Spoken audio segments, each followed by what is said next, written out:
ഇപ്പൊ നമ്മുടെ സൻഹയുടെ ദേഹത്തേക്ക് ജോണും ഇങ്ങനെ വീണിട്ടുണ്ടാവും. അങ്ങനെ ഇവരും കുറെ നേരം ഇങ്ങനെ നോക്കി ഇരുന്നിട്ട് പെട്ടെന്ന് നമ്മുടെ ജോണും അങ്ങ് ചാടി എണീക്കും. നീ ഓക്കെ അല്ലേന്ന് സൻഹയെ ചോദിക്കുമ്പോ അവള് ചോദിക്കുന്നത്, നീ എന്തോടെ ഉദ്ദേശിച്ചത്? ഞാനെന്തോ അത്രയ്ക്ക് മണ്ടിയാണോ ഒരു കാര്യങ്ങൾ ഇങ്ങനെ മനസ്സിലാക്കാതിരിക്കാനായിട്ട്? ഇത് കേൾക്കുമ്പോ അവനും ഇങ്ങനെ ചിരിക്കും. എന്നിട്ട് നീ എന്തിനാണ് ചിരിക്കുന്നതെന്ന് അവളും ചോദിക്കുമ്പോഴാണ് അവൻ പറയുന്നത്, നീയല്ലേ പറഞ്ഞ നീ എല്ലാം മനസ്സിലാക്കുന്നെന്ന്, എങ്കിൽ ഞാൻ ചിരിച്ചെന്തിനാന്ന് നീ ചിന്തിച്ചു നോക്ക്. പെട്ടെന്നാണ് ഇവർക്ക് പോകേണ്ട ബസ്സും ഇങ്ങനെ പോകുന്നത് കാണുന്നത്. അങ്ങനെ ഈ ബസ്സിൽ കയറാനും വേണ്ടിട്ട് ഇവർ രണ്ടുപേരും ഇങ്ങനെ ഓടും. അങ്ങനെ വീട്ടിലേക്ക് പോകുന്ന സമയമാണ് വഴിയിൽ ഹേജൻ ഒറ്റയ്ക്കിരിക്കുന്നത് കാണുന്നത്. ഹേജനും ഭയങ്കര അപ്സെറ്റ് ആയതുകൊണ്ട് തന്നെ പുറത്തിങ്ങനെ വെയിറ്റ് ചെയ്തോണ്ടിരിക്കും. ഇപ്പൊ ഇവരടുത്ത് ഹേജൻ പറയുന്നത് അച്ഛന്റെ എല്ലാ പൈസയും അമ്മ വന്ന് തിരിച്ചടച്ചിട്ടുണ്ടെന്ന്. പക്ഷെ അവനെ കാണാതെ അവരങ്ങ് പോയി എന്ന് പറയുമ്പോൾ നമ്മുടെ ജുവോണും ദേഷ്യപ്പെടുകയാണ്. പക്ഷെ നമ്മുടെ സൻഹയും അവളുടെ അടുത്ത് പറയുന്നത്, നീ ഈ കാര്യം ചിന്തിച്ച് അപ്സെറ്റ് ആവേണ്ട കാര്യമൊന്നുമില്ല, എന്തായാലും പൈസയൊക്കെ അടച്ചു കഴിഞ്ഞില്ലേ, ഇനി നീ അതിനെ പറ്റിയിട്ട് ചിന്തിക്കേണ്ട ആവശ്യമില്ലല്ലോ. ഹേജനും പറയുന്നത്, ആ പൈസയൊക്കെ ഞാൻ സ്വന്തമായിട്ട് അടച്ചേനെ, അമ്മയ്ക്ക് പൈസ ഇല്ലാത്തത് കൊണ്ടല്ലേ ഇത്രയും കാലം വരാതിരുന്നതെന്ന് നമ്മൾ കരുതിയത്, അത് കാരണം കൊണ്ട് തന്നെയാണ് ഇത്രയും കാലവും വരാതിരുന്നെങ്കിൽ അത്രയും നല്ലത്. ഹേജനും അപ്സെറ്റ് ആണെന്ന് കണ്ട്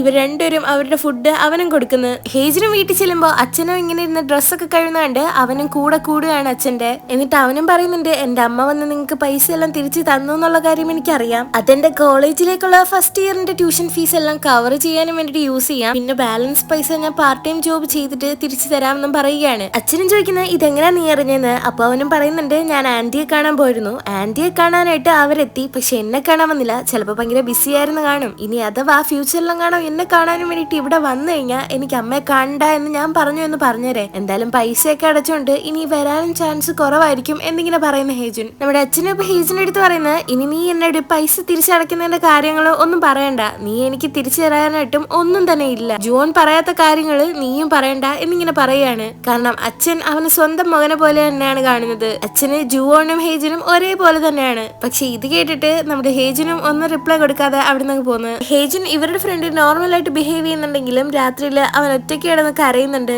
ഇപ്പൊ അടുത്ത ദിവസം റെസ്റ്റോറന്റിൽ നമ്മുടെ അച്ഛന്മാർ രണ്ടുപേരും സംസാരിക്കുകയാണ്. ഈ വർഷം ഇത്രയും ഒരുമിച്ച് ടൈം സ്പെൻഡ് ചെയ്ത് ഇവർ രണ്ടുപേരും ചങ്ക് ബഡീസ് ആയിട്ടുണ്ട്. നമ്മുടെ സൻഹയുടെ അച്ഛനാണെങ്കിൽ ഇന്നത്തെ ദിവസം ഭയങ്കര എക്സ്ട്രാ ഹാപ്പിയാണ്. കാരണം സൻഹയുടെ അമ്മ തിരിച്ച് സോളിലേക്ക് പോയിട്ടുണ്ട്. ഇത് കേട്ട് ജുവോന്റെ അച്ഛന് കുറച്ച് റിലാക്സ് ആവുന്നുണ്ട്. അപ്പോഴാണ് നമ്മുടെ സൻഹയുടെ അച്ഛനും ചോദിക്കുന്നത്, ഹേജന്റെ യഥാർത്ഥ അച്ഛൻ ഇപ്പൊ കുറച്ചു ദിവസമായിട്ട് അനക്കൊന്നും ഇല്ലല്ലോ, അയാളുടെ ഒരു വിവരം ഇല്ലേ എന്നിങ്ങനെ. ഇപ്പൊ ഇതേ സമയം നമ്മുടെ ഹേജിനെയും അവന്റെ യഥാർത്ഥ അച്ഛനെയും കാണിക്കുന്നത്, അയാളാണെങ്കിൽ വീണ്ടും വന്നിരിക്കുകയാണ് ഇവനെ US കൊണ്ടുപോകാൻ വേണ്ടിട്ട് കൺവിൻസ് ചെയ്യാൻ. പക്ഷെ അവനും നോ പറഞ്ഞുകൊണ്ടിരിക്കുന്നത്. അങ്ങനെ പെട്ടെന്ന് അവന്റെ ഫ്രണ്ട് വന്ന് അവനെ അകത്തേക്ക് വിളിക്കും. കാരണം സോൾ നാഷണൽ യൂണിവേഴ്സിറ്റിയിൽ നിന്ന് ആൾക്കാർ വന്നിട്ടുണ്ട് ഇവരുടെ ബാസ്കറ്റ് ബോൾ ഒബ്സർവ് ചെയ്യാൻ വേണ്ടിട്ട്. അങ്ങനെ അവരും നമ്മുടെ ഹേജിന്റെ സ്കില്ല് കണ്ടിട്ട് ഭയങ്കര ഇംപ്രസ് ആയിട്ടുണ്ട്. അവനെ പറ്റിയിട്ട് ഓരോന്നിങ്ങനെ സംസാരിച്ചുകൊണ്ടിരിക്കുമ്പോൾ ഇതൊക്കെ ബാക്കി ഇരിക്കുന്ന അവന്റെ റിയൽ ഡാഡും കേൾക്കുന്നത്. അങ്ങനെ അയാളും പുറത്തിറങ്ങുമ്പോഴാണ് ഒരു പോസ്റ്റർ കാണുന്നത്, 2 ആഴ്ചക്കുള്ളിൽ ഇവരുടെ സ്കൂളും വേറൊരു സ്കൂളും തമ്മിൽ ബാസ്കറ്റ് ബോൾ മാച്ച് ഉണ്ടെന്ന്. ഇപ്പൊ ഇതേ സമയം നമ്മുടെ സൻഹയ്ക്കാണെങ്കിൽ ജുവോണിനെ എപ്പോ കണ്ടാലും അവന്റെ ഫീലിങ്സ് ആണ് ഓർമ്മ വരുന്നത്. അങ്ങനെ ഇവളെ അവോയ്ഡ് ചെയ്യാനും വേണ്ടിയിട്ട് നമ്മുടെ ജുവോൺ അങ്ങനെ റൂമിലോട്ട് കയറി വരുമ്പോഴാണ് അവനും പറയുന്നത്, ഇനി മേലാ നീ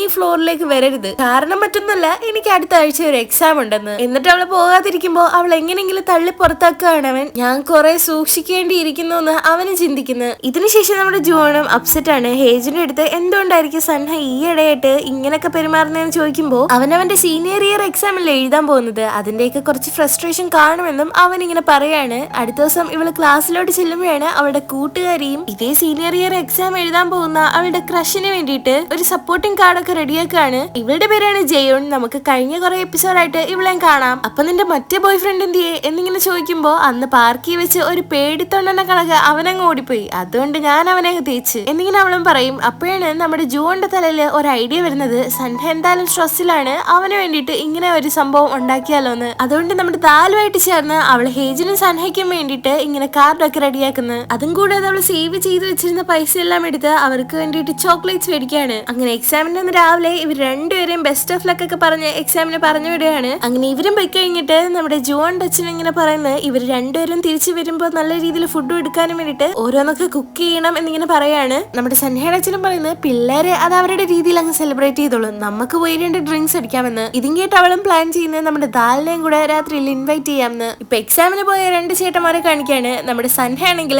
ആൻസർ ഒക്കെ കണ്ടുപിടിച്ച് കഷ്ടപ്പെട്ടിരുന്ന് എഴുതുമ്പോ ഹേജിനാണെങ്കിൽ കറക്കി കുത്തി ഒരു നമ്പർ കണ്ടുപിടിച്ച് എല്ലാ ആൻസറിനും അതേ തന്നെ മാർക്ക് ചെയ്തോണ്ടിരിക്കുകയാണ്. അങ്ങനെ എക്സാം കഴിഞ്ഞ് പുറത്തിറങ്ങി വരുമ്പോ, എടാ ഏത് നമ്പറാ ഏറ്റവും കൂടുതൽ കറക്റ്റ് ആൻസർ ഉണ്ടായിരുന്ന, നീ ഏതാ ചൂസ് ചെയ്തേ നീന്ന് ചോദിക്കുമ്പോ 3 എന്ന ഹേജിനും പറയാണ്, ആ ശരിയാ 3 ഏറ്റവും കൂടുതൽ കറക്റ്റ് ആൻസർ ഉണ്ടായിരുന്നെന്ന് നമ്മുടെ സൻഹ ഇങ്ങനെ പറയുമ്പോ യെസ് എന്ന് പറഞ്ഞ് അവനും ഭയങ്കര സന്തോഷത്തിരിക്കുന്നു. പക്ഷെ ഒരു സംഭവം ഉണ്ട് കേട്ടോ, നമ്മൾ രണ്ടുപേരും വേറെ വേറെ സബ്ജക്റ്റ് ആയിരുന്നു എഴുതിയത്. ഇതും കേട്ട് ഓഹോ അപ്പൊ എന്റെ പരീക്ഷ ഗോവിന്ദ എന്നിങ്ങനെ നമ്മുടെ ഹേജനും ചിന്തിക്കുന്നത്. അന്ന് രാത്രിയിൽ ഇവര് 4 പേരും റൂഫ് ടോപ്പിൽ ഇങ്ങനെ ചില്ല് ചെയ്തോണ്ടിരിക്കുകയാണ്. നമ്മുടെ സൻഹയും ജുവോണും ഇവർക്ക് വേണ്ടിയിട്ടുള്ള മീറ്റൊക്കെ ഇങ്ങനെ ഗ്രില്ല് ചെയ്തോണ്ടിരിക്കും. അപ്പോഴാണ് പെട്ടെന്ന് നമ്മുടെ ജുവോന്റെ കൈയും ഇങ്ങനെ പൊള്ളുന്നത്. ഇത് കണ്ട് സൻഹയും ടെൻഷനായിട്ട് താഴേക്ക് അവളെ വിളിച്ചോണ്ട് പോവാണ് മരുന്ന് വെച്ചു കൊടുക്കാനായിട്ട്. ഇതേ സമയം നമ്മളെ ജുവോണിന് സന്തോഷമാണ്, കാരണം ദാലിനും ഹേജനും തമ്മിൽ കുറച്ച് ടൈം സ്പെൻഡ് ചെയ്യാനും വേണ്ടിയിട്ട് ഇപ്പൊ കിട്ടിയിട്ടുണ്ട്. അപ്പോഴാണ് റൂഫ് ടോപ്പില് നമ്മുടെ ഹേജന്റെ മനസ്സിലുള്ളത് ദാലിനോട് അവൻ തുറന്നു പറയുന്നത് അവന്റെ അമ്മ പൈസ തിരിച്ചടയ്ക്കാനും വേണ്ടിട്ട് വന്നു, പക്ഷെ അവനെ കണ്ടില്ല എന്നും അവന്റെ അമ്മയെ ഒത്തിരി മിസ് ചെയ്യുന്നുണ്ട്,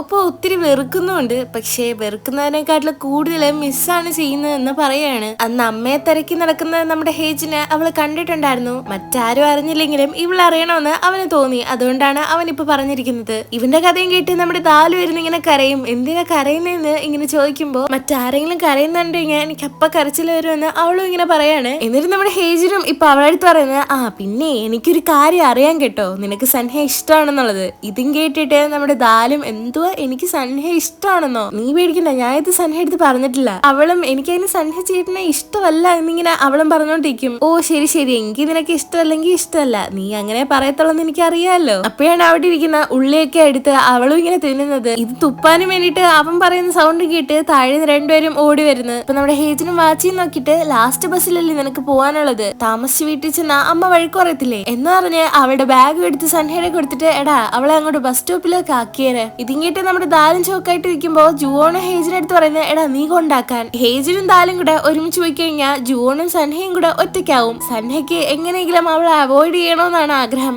അതുകൊണ്ട് തന്നെ അവൻ പറയുന്നത് ഞാൻ തന്നെ ദാലിനെ കൊണ്ടാക്കാന്ന്, എങ്കിൽ ഞാൻ നിങ്ങളെ കൂടെ വരാന്ന് ഇങ്ങനെ പറയുമ്പോഴാണ് പെട്ടെന്ന് നമ്മുടെ ഹേജിനും പറയുന്നത് അപ്പൊ ഞാൻ ഇതെല്ലാം ഒറ്റയ്ക്ക് കഷ്ടപ്പെട്ട് ക്ലീൻ ചെയ്തേണ്ടി വരും. ഇപ്പൊ നമ്മുടെ ദാലിനും ബെസ്റ്റ് ഓഫ് ലക്ക് ഒക്കെ പറഞ്ഞു വിടുകയാണ് നമ്മുടെ ഹേജൻ. ഇതും കൂടെ കാണുമ്പോ അവർക്ക് നല്ല സങ്കടം വരുന്നുണ്ട്. അവര് പോയി കഴിഞ്ഞിട്ട് നമ്മുടെ ഹേജനും അവളുടെ അടുത്ത് പറയുന്നത് എടി നിനക്ക് അവർക്ക് കുറച്ച് സമയം കൊടുത്തൂടെ, നീ എന്ത് പൊട്ടിയാണോ? ഇതും കേട്ടിട്ട് അവളും എന്ത് ഈയിടായിട്ട് എല്ലാരും എന്നെ പൊട്ടി പൊട്ടി എന്ന് പറയുന്നത്, ഇനി സൻഹയ്ക്കാണോ അവളെ ഇഷ്ടമാണോ? നിനക്ക് അങ്ങനെ തോന്നുന്നുണ്ടോ? അങ്ങനൊന്നും ഇല്ല എന്നിങ്ങനെ അവനും പറയുന്നത്. ഇതും കേട്ടിട്ട് ആശ്വാസമായി, ഞാൻ കരുതിയത് കാര്യങ്ങളൊക്കെ കോംപ്ലിക്കേറ്റഡ് ആവുകയെന്നാ. ഇപ്പൊ ഹേജിനും അവന്റെ മനസ്സിൽ വിചാരിക്കുന്നത് ഓ സ്വന്തം കൂട്ടുകാരിക്ക് അവളുടെ ചേട്ടനെ ഇഷ്ടമാണെന്നുള്ള കാര്യം അവക്ക് അറിഞ്ഞൂടാ. നമ്മുടെ ജുവോണും മനസ്സിൽ വിചാരിക്കുന്നത് ദാലിന് അവനെ ഇഷ്ടമാണെന്നുള്ള കാര്യം അവൻ അറിഞ്ഞൂടാന്ന്. എന്തായാലും ചേട്ടനും അനിയത്തിയും ട്യൂബ്ലൈറ്റ് ആണെന്ന് നമുക്ക് മനസ്സിലാക്കാം. കാരണം സൻഹയ്ക്ക് അവളെ ഇഷ്ടമാണെന്നുള്ള കാര്യം അവക്കും അറിഞ്ഞൂടാ, ദാലിന് അവനെ ഇഷ്ടമാണെന്നുള്ള കാര്യം അവനും അറിഞ്ഞൂടാ. തിരിച്ചു വന്ന വഴിക്ക് നമ്മുടെ സൻഹ അവളോട് ചോദിക്കുന്നുണ്ട് നിനക്ക് തുറന്നു പറഞ്ഞൂടെ എന്ന്. അങ്ങനെ തുറന്നു പറഞ്ഞു കഴിഞ്ഞാൽ ഇപ്പോൾ ഉള്ള ഞങ്ങളുടെ ഫ്രണ്ട്ഷിപ്പ് അങ്ങ് നഷ്ടപ്പെടും, അത് നഷ്ടപ്പെടുത്താൻ എനിക്ക് താല്പര്യമില്ലാന്നും അവള് പറയുമ്പോൾ അവനത് മനസ്സിലാവുന്നുണ്ട്. കാരണം അവന് ജുവോണിനോടുള്ള ഇഷ്ടം തുറന്നു പറഞ്ഞു കഴിഞ്ഞാൽ ഭയങ്കര പ്രശ്നമാവുമെന്ന് അവന് തന്നെ അറിയാം. അങ്ങനെ ദാലിനെ പറഞ്ഞു വിട്ട് കഴിയുമ്പോഴാണ് അവന്റെ അമ്മ ഫോണിൽ വിളിക്കുന്നത്. ഫോൺ എടുത്തിട്ട് അവൻ ദേഷ്യത്തിൽ പറയുന്നുണ്ട് ഞാൻ എത്ര വട്ടം പറഞ്ഞു എന്നെ വിളിക്കരുതെന്ന്. അപ്പോഴാണ് അറിയുന്നത് അത് സോഹി ആയിരുന്നു വിളിച്ചതെന്ന്. പെട്ടെന്ന് തന്നെ അമ്മയും മേടിക്കുമ്പോ അവൻ പറയുന്നുണ്ട് വെറുതെ സോഹിയെ ഉപയോഗിച്ച് എന്നെ വിളിക്കാൻ വേണ്ടിട്ട് എക്സ്ക്യൂസ് കണ്ടുപിടിക്കണ്ട.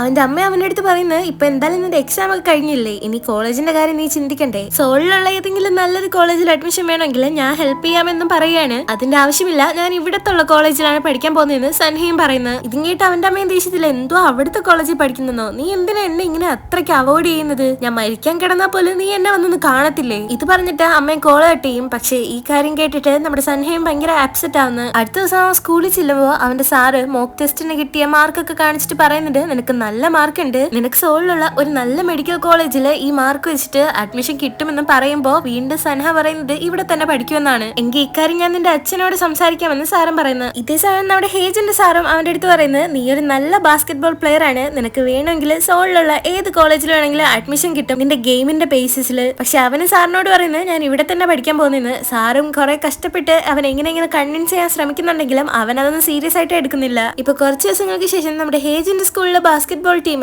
സോളിലുള്ള ഒരു വലിയ സ്കൂളിൽ തന്നെ ബാസ്കറ്റ്ബോൾ ടീമുമായിട്ട് മാച്ച് നടക്കുന്ന ദിവസം ഈ ഫുൾ സ്കൂളും ഈ ഒരു മാച്ചിന് വേണ്ടിയിട്ട് ഭയങ്കര എക്സൈറ്റഡ് ആണ്. അങ്ങനെ എല്ലാവരും കൂടെ ബാസ്കറ്റ്ബോൾ കോർട്ടിലോട്ട് അങ്ങ് പോകുന്നു. ഹേജന്റെ യഥാർത്ഥ അച്ഛനും ഈ ഒരു മാച്ച് കാണാനും വേണ്ടി എത്തുന്നുണ്ട്. ദൂരെ നിന്ന് നോക്കുമ്പോൾ നമ്മുടെ സൻഹയും ഇയാളെ കാണുകയാണ്. ഇപ്പൊ നമ്മുടെ ദാലും ജുവോണും കൂടെ ബാസ്കറ്റ്ബോൾ കോർട്ടിലേക്ക് പോകുമ്പോഴാണ് അവർക്ക് സീറ്റ് കിട്ടാത്തത്. പക്ഷെ ജുൻഹ ആണെങ്കിൽ രണ്ടുപേർക്കുള്ള സീറ്റ് നേരത്തെ പിടിച്ചു വെച്ചത് കൊണ്ട് തന്നെ അവരവിടെ പോയി ഇരിക്കുകയാണ്. അങ്ങനെ നമ്മുടെ സൻഹയും വന്ന് നോക്കുമ്പോൾ ഇവർ രണ്ടുപേരും ഒരുമിച്ചിരിക്കുന്നുണ്ട്. പെട്ടെന്ന് തന്നെ അവൻ വന്ന് ഇവരുടെ ഇടയ്ക്കിരിക്കുന്നത്. അങ്ങനെ മാച്ച് സ്റ്റാർട്ട് ആവുകയും നല്ല അടിപൊളി ടൈറ്റ് കോമ്പറ്റീഷനിൽ നമ്മുടെ ഹേജന്റെ ടീം വിൻ ചെയ്യുകയും ചെയ്യാണ്. അങ്ങനെ സ്കൂളിലുള്ള എല്ലാവരും സന്തോഷത്തിരിക്കുമ്പോൾ നമ്മുടെ ഹേജന്റെ യഥാർത്ഥ അച്ഛനും ഭയങ്കര പ്രൗഡ് ഫീലിംഗിൽ അവിടുന്ന് പോകുന്നുണ്ട്. ഈ വട്ടം നമ്മുടെ സൻഹ അയാളെ കാണുമ്പോൾ അയാളുടെ പുറകെ പോയി എന്തിനാ നിങ്ങൾ ഇങ്ങോട്ട് വന്നതെന്ന് ചോദിക്കുകയാണ്. ഹേജിനെ വശത്താക്കാൻ വേണ്ടിട്ട് എന്തെങ്കിലും സ്ട്രാറ്റജി ഒപ്പിച്ചുകൊണ്ട് വന്നിരിക്കുകയാണോ എന്ന് ചോദിക്കുമ്പോൾ അയാളും ചോദിക്കുന്നത് ഇതൊക്കെ കൊച്ചു പിള്ളേർ അറിയേണ്ട കാര്യമില്ല, ഇതൊക്കെ ഞങ്ങൾ വലിയവര് തീരുമാനിച്ചോളാം, നീ മാറി നിൽക്കുന്ന പറഞ്ഞ് അവിടെ നിന്ന് പോകുന്നത്. അങ്ങനെ അയാൾ വന്ന വിവരം പെട്ടെന്ന് തന്നെ നമ്മുടെ ഹേജിന്റെ അടുത്തും ഇവൻ ഓടിപ്പോയി പറയാണ്. എന്നിട്ട് എന്ത് അയാൾ പോയോ എന്നിങ്ങനെ ചോദിക്കുമ്പോൾ എനിക്ക് തോന്നുന്നത് നിന്റെ അച്ഛനുമായിട്ട് സംസാരിക്കാൻ വേണ്ടി പോയിരിക്കാന്ന് പറയുമ്പോൾ പെട്ടെന്ന് നമ്മുടെ ഹേജിനും അവിടെ നിന്ന് ഓടിപ്പോന്ന്. ഇപ്പൊ ഹേജിന്റെ യഥാർത്ഥ അച്ഛനും വന്ന് ഒരു എൻവലപ്പ് ഇങ്ങനെ വെച്ചെടുക്കുമ്പോൾ നമ്മുടെ അച്ഛനും പറയുന്നത് കഴിഞ്ഞ വെട്ടത്തെക്കാളിലും എൻവലപ്പിന്റെ വലിപ്പം കൂടിയിട്ടുണ്ടല്ലോ.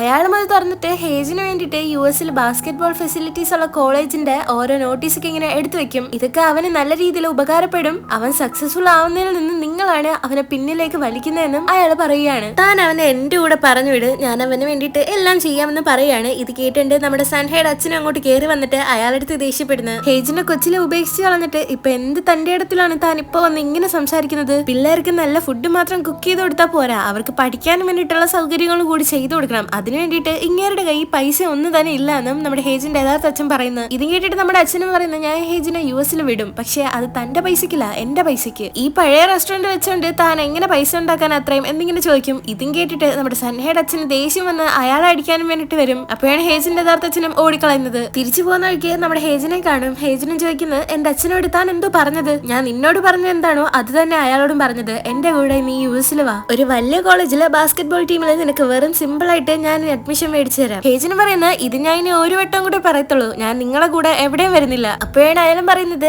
ഞാൻ കുറെ കഷ്ടപ്പെട്ടിട്ട് കുറെ കളികൾ കളിച്ച് തന്നെയാണ് ഇത്രയും വലിയൊരു വ്യക്തിയായി മാറിയത്, ഇത്രയും പൈസ എന്റെ കയ്യിൽ വന്നതും ഈ ചെറിയ വില്ലേജിലെ ചെറിയൊരു കട അടപ്പിക്കാനും വേണ്ടിട്ട് എനിക്ക് നാളെ വേണമെങ്കിലും പറ്റും എന്നിങ്ങനെ പറഞ്ഞ് നമ്മുടെ ഹേജിനെ പേടിപ്പിക്കുന്നത്. അവനെയും ഭീഷണിപ്പെടുത്തുമ്പോ അവനും ദേഷ്യത്തിൽ എണീറ്റിട്ട് വെറുതെ ആവശ്യമില്ലാത്തൊന്നും ചിന്തിച്ചു കൂട്ടണ്ട, നിങ്ങൾ എന്തെങ്കിലും ചെയ്തു കഴിഞ്ഞു കഴിഞ്ഞാൽ ഞാൻ എന്താ ചെയ്യാൻ പോകുന്നതെന്ന് പിന്നെ നിങ്ങൾക്ക് അറിയേണ്ടി വരും എന്നിങ്ങനെ പറഞ്ഞ് അവനും അവിടെ എണീറ്റ് പോന്ന്. അയാളിങ്ങനെ ഭീഷണിയൊക്കെ മുഴക്കിയത് നമ്മുടെ ഹേജിൻ പിന്നീട് ചിന്തിക്കുന്നുണ്ട്. രാത്രിയിൽ ഡിന്നർ കഴിക്കാൻ നേരം നമ്മുടെ ഹേജിനാണെങ്കിൽ അച്ഛനെ ഇങ്ങനെ നോക്കിക്കൊണ്ടേയിരിക്കും. ഇപ്പൊ അച്ഛനും വന്നിട്ട് അവന്റെ അടുത്ത് ചോദിക്കുന്നത് നീ ഇന്ന് ആ സോളിലുള്ള പിള്ളേരെയൊക്കെ ബാസ്കറ്റ്ബോളിനകത്ത് തോപ്പിച്ചെന്നാണല്ലോ ഞാൻ അറിഞ്ഞത്, ഇതിലും വലിയ ലെവലിൽ കളിക്കാൻ നിനക്ക് താല്പര്യം ഇല്ലേന്ന് അച്ഛനും ചോദിക്കും. ഇതും കേട്ടിട്ട് നമ്മുടെ ഹേജിനും പറയുന്നത് എനിക്ക് ഇവിടെ തന്നെ നിന്ന് പഠിച്ചാൽ മതി, എനിക്ക് ഇവിടുന്ന് വേറെ എവിടെയും പോണ്ട, നിങ്ങളെ വിട്ട് പോണ്ട എന്നും പറയാണ്. പിന്നീട് ജുവോൺ, സൻഹ, ഹേജുൻ ഇവര് മൂന്നുപേരും കൂടെ റൂഫ് ടോപ്പിൽ നിന്ന് ഫുഡ് കഴിക്കുമ്പോഴാണ് പെട്ടെന്ന് തന്നെ നമ്മുടെ സൻഹയ്ക്ക് ഒരു കോൾ വരുന്നത് അവന്റെ അമ്മയുടെ. കഴിഞ്ഞ വട്ടം വിളിച്ചപ്പോ അറിയാതെ സോഹിയെ കുറച്ച് വഴക്ക് പറഞ്ഞു, ഇനി അഥവാ അവളായിരിക്കും എന്ന് കരുതിയിട്ട് അവൻ കോൾ അറ്റൻഡ് ചെയ്യാണ്. അപ്പോഴാണ് പെട്ടെന്ന് അവനൊരു ഷോക്കിംഗ് ന്യൂസ് അറിയുന്നതും താഴേക്ക് ഓടിച്ചെന്ന് അവന്റെ അച്ഛനോട് പറയുന്നതും അമ്മയും ഫാമിലിയും തിരിച്ച് സോളിലേക്ക് പോകുന്ന വഴിക്ക് ആക്സിഡന്റ് പറ്റി ഡ്രൈവർ സീറ്റിൽ നിന്ന് സോഹിയുടെ അച്ഛൻ മരണപ്പെട്ടു എന്നും. അങ്ങനെ ഇതും കേട്ട് എല്ലാരും ഷോക്കായിട്ട് നിൽക്കും. ഇതോടുകൂടിയിട്ട് ഈ ഒരു എപ്പിസോഡ് ഇവിടെ അവസാനിക്കുന്നത്.